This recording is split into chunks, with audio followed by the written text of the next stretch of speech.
this last political year. I want to sleep election night without fear.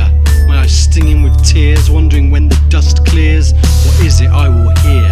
Is it sobbing or cheers? And whose cheers and whose tears? Will I wake up amazed that the old order's been raised? Our society finally awoke from its daze? Or with the sucker punch of recognising my fellow citizens have been lionizing the lies and swallowing bullshit down whole when they go to the poll? Believing budget butchers slash with compassion rather than to let the business cash in. Assuming competence with the economy comes at the cost of our humanity. Hoodwinked by media-trained faux passion, following spin-doctored narratives the way the shallow follow fashion. Ignoring the catastrophic situation of our growing homeless population. A social welfare devastation. You can see them sleeping rough around the station. And as the trains get more expensive, don't even think about what your rent is, or how our jobs get less secure as our bosses demand more and more, and how our wages aren't enough to buy the never-ending stuff we need to buy to stay alive. Our cost of living a living suicide. With our healthcare no longer healthy, its funding cut by the super wealthy, and a diminishing education due to austerity's financial obliteration. But we're so quick to cite futility, invent inherent inability. In the name of false stability, we choose decline with such rapidity. And I find it so regrettable the agenda's so easily settable by those desperate to make inevitable the idea utopia isn't gettable.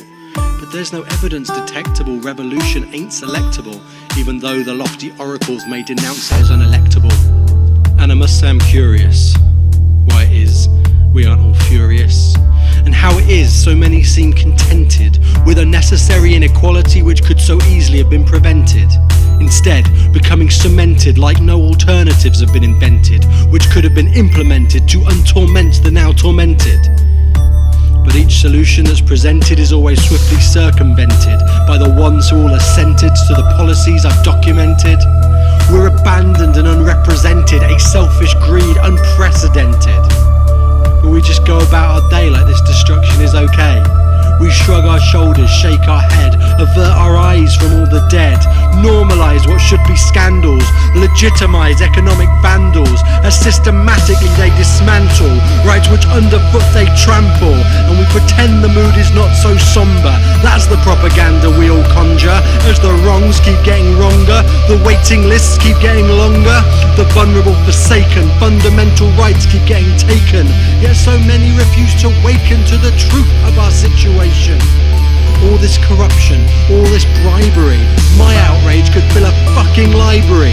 But while we should be out marching on the streets, instead pearls of non-wisdom are set to repeat how this is the real world, how life has to be. Manufactured demands treated inherently, educated opinions that hide strategy, promoted and parroted adherently, clung to despite the incoherency.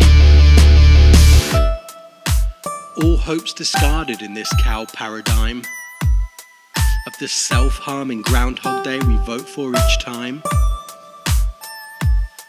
And there's no evidence detectable revolution ain't selectable. There's no evidence detectable revolution ain't selectable. There's no evidence detectable. There's no evidence detectable. There's no evidence detectable revolution ain't selectable. There's no evidence detectable. There's no evidence detectable. There's no evidence detectable revolution ain't selectable. There's no evidence detectable. There's no evidence detectable. There's no evidence detectable revolution ain't selectable. Even though the lofty